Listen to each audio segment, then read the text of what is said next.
يعني دلوقتي مثلا لما ماما مثلا تقول لك قوم صلي يا سيكا، فانت بتقول لها ماشي قوم صلي يا سيدي، قوم صلي يا سيدي، قوم صلي. انا عايزه اعرف ايه المشكله اللي بتخليك ما بتقولش تصلي على طول؟ يعني ايه الحاجه اللي بتخليك دايما تاخر الصلاه؟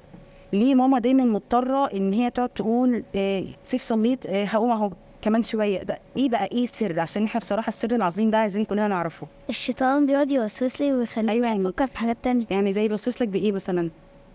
يعني ايه الحاجات اللي بتيجي في دماغك مثلا؟ يعني ليه بتاخر دايما؟ ايه؟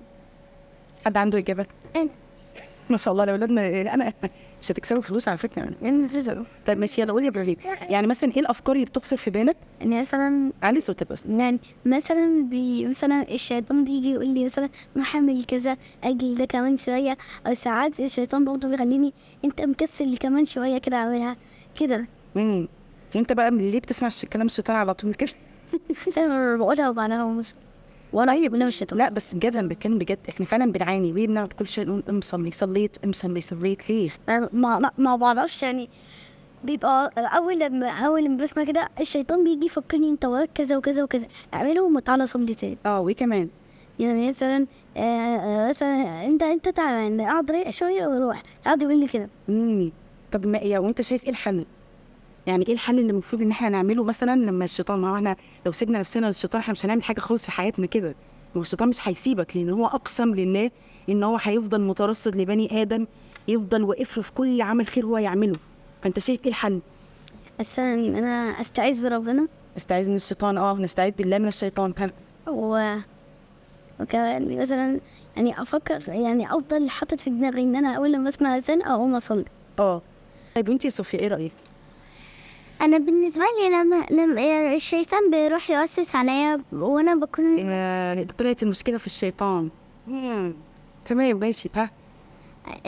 بروح يعني كده بكون عايزة أكمل كلام لما كده وأنا أروح أصلي. أنا جالي فكرة أنا لازم أقولها له، لازم أجري أقولها له. بعدها فكره بقى تجيب فكره، واللعبه تجيب لعبه، والاكله تجيب بعدها بروح أقول لا بس نصلي أول، لا لازم أروح أقول لهم. لا بعدها الشيطان يروح يقول لي أروح أقول لهم الحاجة. في الآخر بعد سنوات هقول لهم الحاجة دي وفي الآخر ما بروح. عشان تكون الصلاه فاتت. يعني انت بتحسي ان انت في صراع، اللي هو انا عايزه اكمل الحاجه دي، لا انا هروح اصلي، طب هخلص الحاجه دي الاول، صح؟ ده صراع. يعني احنا كلنا دلوقتي متفقين ان السبب الرئيسي في المشكله دي الشيطان، بس تعرفوا ان في سبب تاني؟ عشان بس ما نظلمش الشيطان، هو الوحيد اللي في الموضوع ده بالذات، ان رمضان جاي والشياطين ستصفد. يعني شكرا كله هيدخل السجن. وبرضه هنلاقي ان في اولاد عندها مشكله برضه في تاخير الصلاه. طب ايه بقى؟ طب ما الشيطان مش موجود. انها تبقى ايه؟ طب دلوقتي انا بسالكم ان رمضان جاي وخلاص بقى الشيطان هيتسجن، فانتوا دلوقتي قلتوا ان السبب الشيطان ابن الذين هو اللي عمل فيا كده. طيب الشيطان راح برضه لسه العيال بتاخر الصلاه، ايه بقى؟ نفسهم يعني يتوسوس لهم نفسهم، صح. ايوه، جوه كل انسان في نفس اماره بالسوء. النفس دي بقى بتبقى قويه بوجود الشيطان. الشيطان هو لما بيجي يتكلم مش هيكلم مثلا النفس الطيبه اللي هي النفس اللوامه، زي ما صوفيا قالت كده. شفت لما قعدت تقول جمله وترد على نفسها، لا انا هقوم اصلي، دي النفس اللوامه اللي هو كده يا صوفيا قومي صلي يا صوفيا اتقي الله. وفي النفس التاني اللي هو لا خلصي اللعبه دي بعدين يبقى قومي صلي كده. فالنفوس دي بتقعد تكلم بعض، والنفس بقى تفضل تصارع نفسها، اعمل ايه. الشيطان بقى يجي يعمل ايه؟ هيقف مع النفس اللوامه ولا هيقف مع النفس الاماره بالسوء؟ مش الاماره بالسوء، طبعا النفس الاماره بالسوء.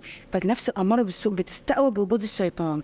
بس لما رمضان بيجي الشياطين بتصفد، فبيفضل مين؟ النفس الاماره بالسوء اللي هي كانت بتستعين بالشيطان من نفس اللوامه. هي لما تصفت يعني مثلا كأنها بتدخل السجن. كأنها بتدخل السجن، مش هتشتغل في رمضان. يعني أبواب النار بتتقفل وأبواب الجنة بتتفتح. بالظبط، أبواب النار بتتقفل زي ما قلنا النهارده في الحلقة بتاعتنا، إن أبواب النار بتتقفل وأبواب الجنة كلها بتتفتح. بس هنتكلم في الموضوع ده، بس نخلص الأول موضوع الشيطان لما يصفد وتفضل النفس الأمارة بالسوء والنفس اللوامة، هما الاتنين هيحصل ما بينهم الصراع الداخلي اللي جواك. مين بقى اللي هيكسب؟ نفس اللوام. ليه كده يا ابني؟ بس نفس اللوامة. أيوة صح، برافو. أيوة افتكرتك بتقول نفس الأمارة، صح. النفس اللوامة هي اللي هتكسب، لأن هي بتستمد قوتها من الطاعات والروحانيات والملائكة اللي حوالينا والجو الجميل الرمضاني ده. والنفس الأمارة بالسوء مش هتسكت طبعا، هتفضل تحارب وتحاول. عشان كده هتلاحظ في رمضان بتحس ان انت تأخيرك للصلاة بيبقى قليل مش زي الأول، او الموضوع ان هم بتطلب 100 مرة دي ما عادش موجودة، بقت بتطلب 20 مرة فقط يعني. تمام. ممكن فعني اتفضلي طبعا. مثلا في رمضان لما نكون جعانين قوي، المفروض لما نيجي قبل ما نفطر المفروض احنا بنفطر لكن بنشرب ميه وناكل تمر، ولكن المشكلة ان بكون عايزة اكل قوي فما بقومش اصلي، ما بصليش خالص. رمضان هيكون بالتغيير، بدل ما ماما كانت بتقول لنا يلا نصلي 100 مرة ان شاء الله تبقى 20 مرة، لان الشيطان السبب الرئيسي مش موجود، بس فضلت النفس اللي هي الأمارة بالسوء، ودي ان احنا هنقدر نتغلب عليها ان شاء الله في رمضان. تمام. فاحنا عشان كده قررنا ان احنا نعمل الفيديو ده علشان نساعد الاولاد ازاي نخلي رمضان السنة دي بالنسبة لهم يعني دفعة كده ان هم يلتزموا في الصلاة من غير ما ماما يطلع عينها بنقوم صلي 100 مرة. تمام. يلا جاهزين تعرفوا؟ يلا. اول حاجة لازم نعقد النية، ولازم يعني ندعي ربنا من قلبنا ان يا رب يعني ساعدني ان انا اصلي. انا دلوقتي يا رب الشيطان بيتغلب عليا بسرعة، والنفس الأمارة بالسوء بتتغلب عليا بسرعة، فانا يا رب عايزة اتقوى، انا عايزة اكون قوي، انا عايزة اصلي، انا بحبك يا رب وبحب اقابلك. ما الصلاة دي معناها ان ربنا بيقول لي حي على الصلاة حي على الفلاح، يعني بيقول لك تعالى يا ابراهيم، تعالى قابلني، تعالى اقف بين يدي عشان اشوفك وعشان تصلي ما بين ايديا وتدعي، تعالي يا صوفيا صلي، تعالى يا صوف صلي.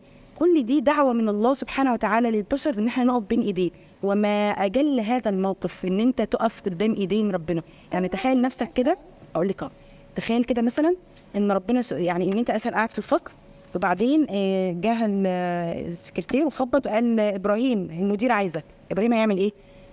هيوضب هدومه، يظبط شعره ويطلع للمدير. هل هيدخل يقول الو ازيك يا مدير، ازيك يا حبيبي؟ هيعمل كده؟ لا طبعا. هتدخل تعمل ازاي؟ هتقول ايه؟ لا انا بدخل على طول. لا ادخل. يعني هتتكلم ازاي؟ كلمة بأدب. بأدب. وهتتكلم زي ما بتكلم كده.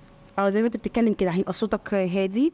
يا شباب احنا اكيد يعني لو القميص بتاعنا مش معدول هنعدله، اكيد مش هتروح مبهدل. هيقولك ايه يا ولد اللي انت عامله في نفسك ده؟ هتظبط القميص. ايوه يا استاذ يا ابراهيم انت عملت ليه في الحاجه الفلانيه؟ انا اسف يا استاذ ان شاء الله هعمل كذا، وهتمشي. مش هتتكلم مع المدير زي ما بتتكلم مع صاحبك، صح؟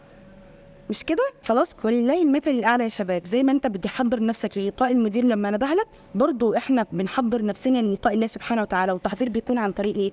اول حاجه ان انا بتوضى وبصفي نيتي وبفرش سجاده نظيفه ريحتها جميله، وهدومي اصلا بتبقى معطره وجميله، لاني بقابل رب العزه مالك الكون مالك السماوات والارض، عنده خزائن السماوات والارض، فاكيد هقابله باحسن حاجه. وهقف ما بين ايديه خاشع، مش هقف بقى اهرش واتحرك وابص على صاحبي وماما بتسال على كذا يا ماما انا بصلي. لا ما ينفعش، لازم نقف بتأدب في حضره الصلاه. فاول حاجه هنجهز نفسنا بالوضوء ونستحضر النيه وندعي ربنا كتير جدا، ونستغل وجود رمضان ان الشياطين مش موجوده، فبالتالي دي فرصه كبيره جدا ان انا اقدر اقوي النفس اللوامه قصاد النفس الاماره بالسوء. والتزم الدعاء طول رمضان، يا رب ثبتني، يا رب اجعلني من مقيم الصلاه، اللهم اجعلني من مقيم الصلاه. دايما في كل ركعه قول اللهم اجعلني من مقيم الصلاه. تمام. لو عملت كده والتزمت ال30 يوم ال5 صلوات، اصلا علميا يقال ان انت لو عايز تظبط روتين في حياتك لازم تلتزم عليه من 20 ل 30 يوم. فتخيل ان رمضان ده جاي 30 يوم هتصلي فيهم ال5 فروض مظبوطه على الدقيقه الثانيه. يعني اتحداك لو ما التزمتش بعد كده بعد رمضان. بس اهم حاجه ان احنا ايه؟ ندعي ربنا بالثبات. وفي آخر في العشر الأواخر في ليلة القدر، وإن هي الدعاء فيها مستجاب. ايوه بالظبط، الدعاء فيها مستجاب.